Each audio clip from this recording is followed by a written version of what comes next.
All right, boys, we are back. We have a brand new Overlyzer video coming to you guys right now. We have the new football season starting, and I have a awesome guest with me right here. We got Soaza from the 4-pack, from the stream, someone who has helped me understand Overlyzer on a completely different level. A lot of awesome ideas that we'll be talking about in this video.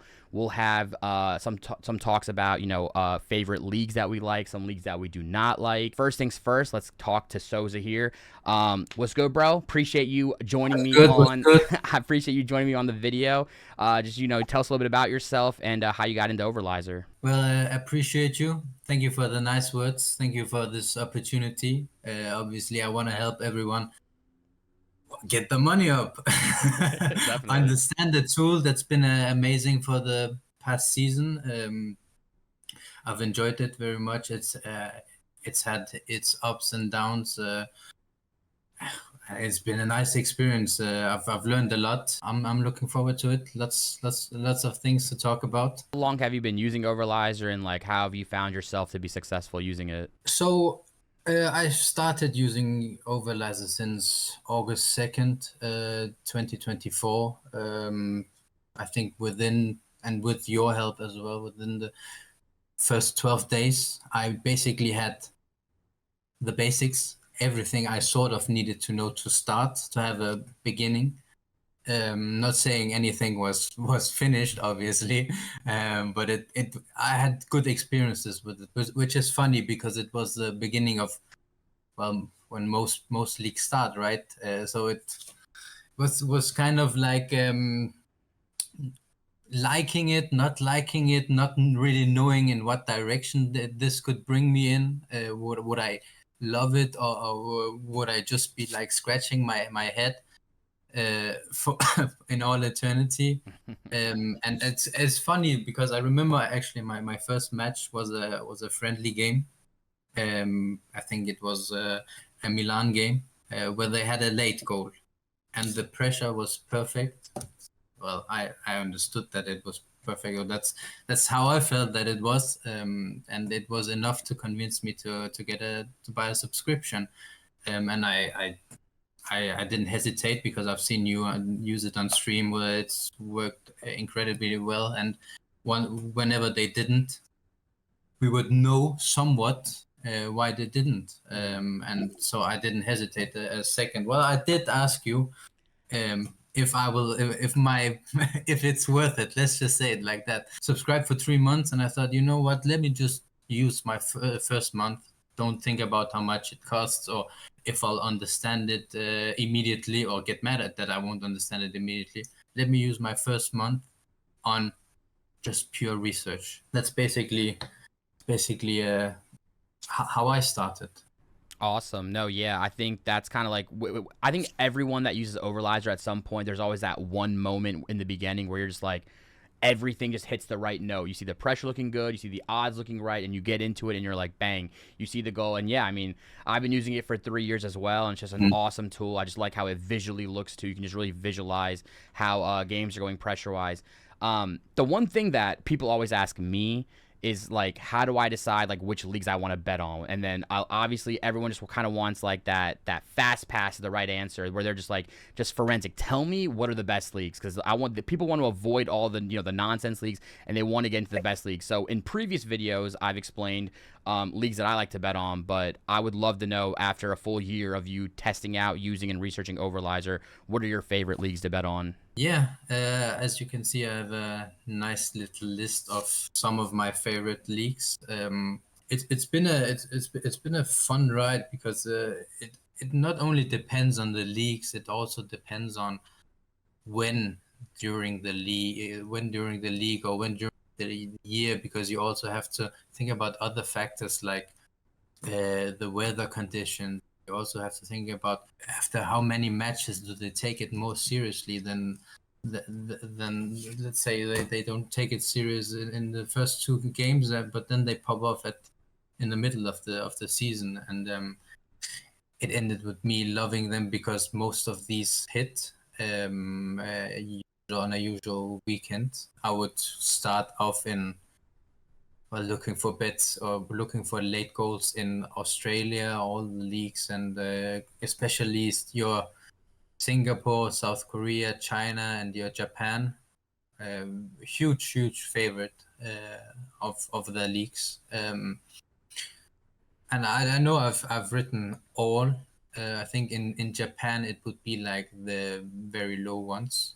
I have stuff like home league, or I think it's called the regional league. Very nice league. Always has a late goal. Well, sometimes not, but mostly like 99% maybe.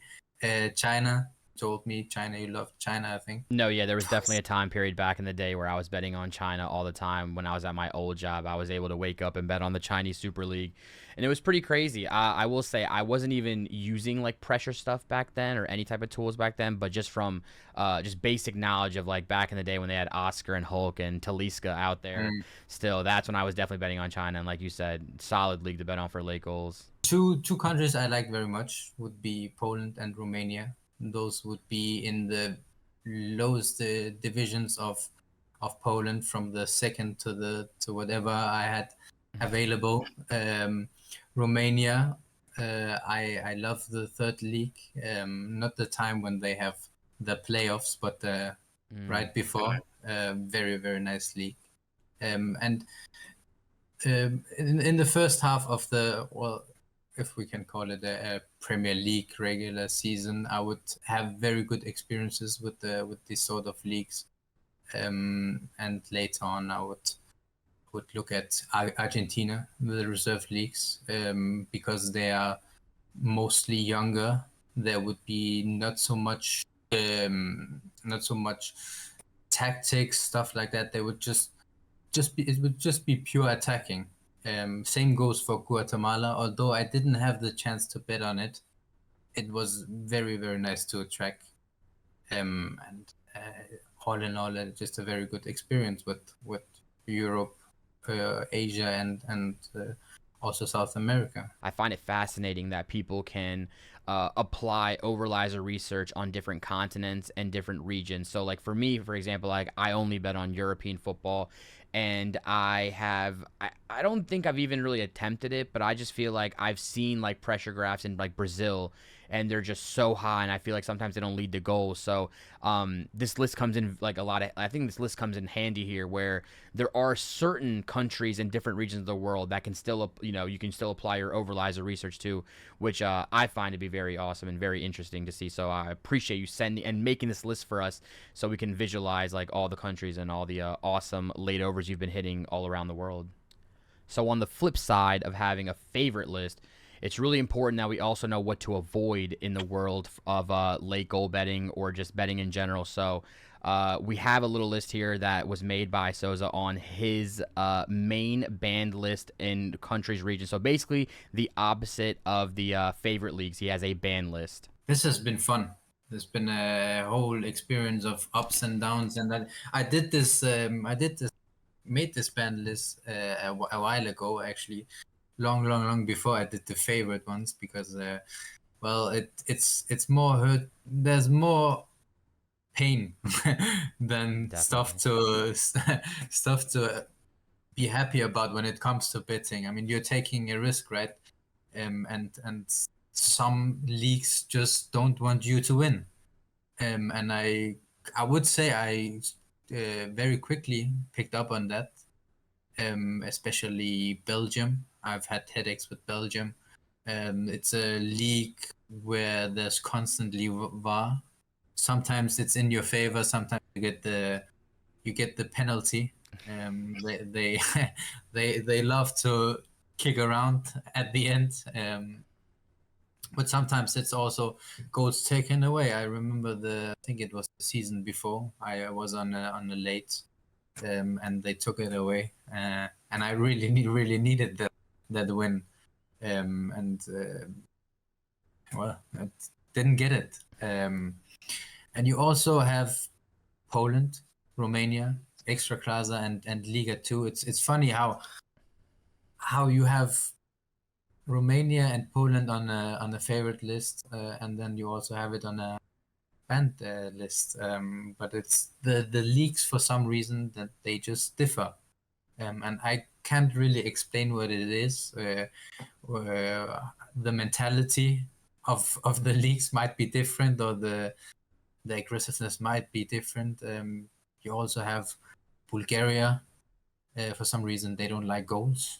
I don't know what they do in those in the league. And Colombia just wanna mess around, and don't score either. The rest sort of speaks for itself. It's Italy, Serie B, Serie C, Serie D, just painful all in all.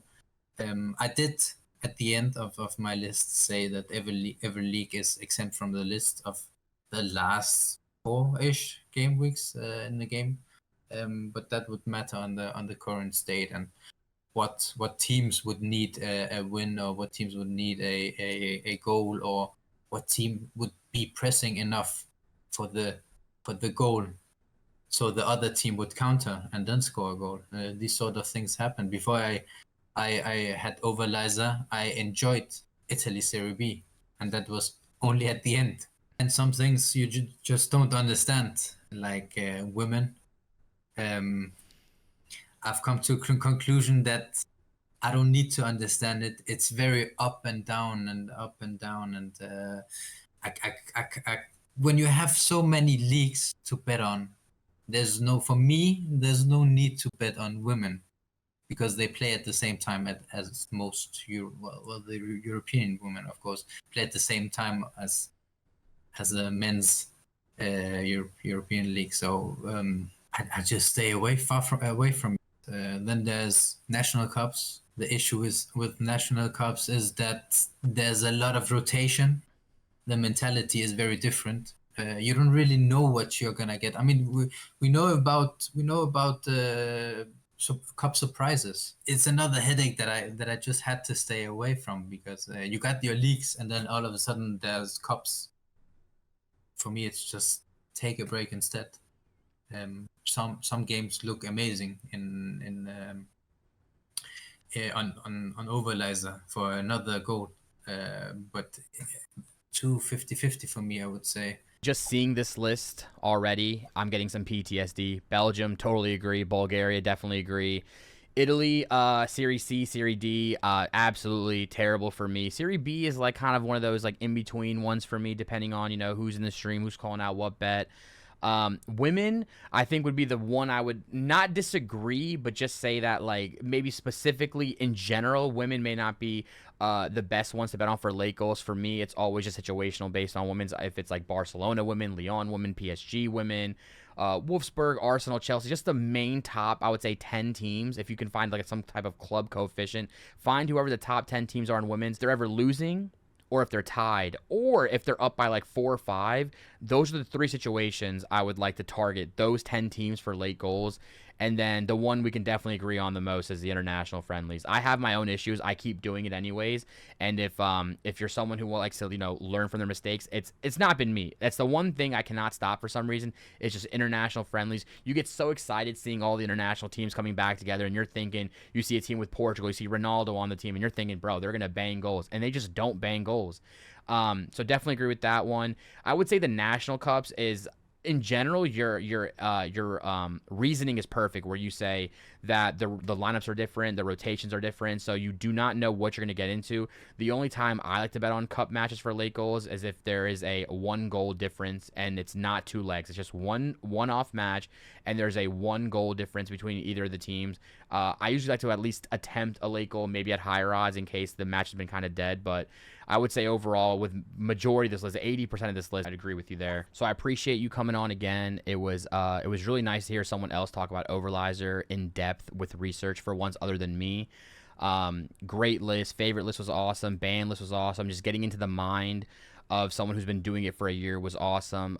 Just from your perspective, do you have any advice or any tips that you'd give anyone who is brand new to Overlyzer or thinking about getting Overlyzer? Yeah, for sure. I mean, you have to be a very special individual. Like, you have to be open to understand the game. Don't let the game control you, but try and understand it so good that you're controlling the game. You're in power. I know it's easier said than done. But eventually, when you sit with it, you're gonna slowly understand it. I mean, you either have to be very good at your research, very lucky, or be the craziest overthinking person. The last thing is what I respect the most because I know how hard it is since I've tried it. Overthinking every single situation. You have to put yourself in every single possible situation. Like you have to understand how they attack and how they defend. Um, when I did my research, I learned from my mistakes. It's so true though, because it's something that I've always preached since the beginning of my streams when I first started in like 2021. Was when people would always ask, "You have any tips for betting? You have any tips to, I lost my bankroll. How can I be better?" And I always tell people the first step is always you have to learn from your losses, because if you don't learn from your losses, you're going to keep making the same mistakes over and over again. It's a definition of insanity, and especially in the betting world where people can kind of get lost in betting and that you think that something is out to get you, right? People will say rigged, fixed. People will have all these little situations, scenarios made up in their head, and there's no accountability for losing a bet, and it just becomes absolutely just spiraling for people. So absolutely agree. Research, the best research are your losses, and learning from your mistakes is how you can at least become 1% better at betting. And a wise man once told me, a glow stick has to break before it can shine, but it won't glow forever. So you have to find a new glow stick. This can be implemented the same way as a betting strategy.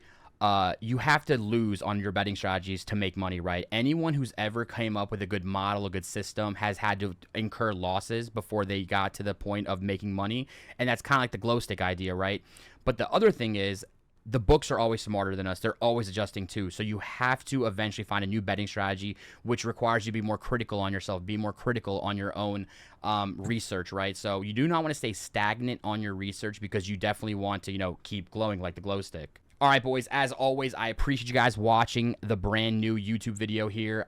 If you guys haven't already, please like the channel, please subscribe, and let us know in the comment section below for a filter video. What type of filters are you guys looking for? Do you guys want to see first half goal filters? Do you want to see late second half goal filters, unders, corners, BTTS? You let us know. We will deliver. Soaza, I appreciate you again for joining us on this YouTube video. Hopefully it's the first of many. I appreciate it a lot. Thank you for having me. It's been fun. It's been a ride. And I'm looking forward to the next season as well. Let's go.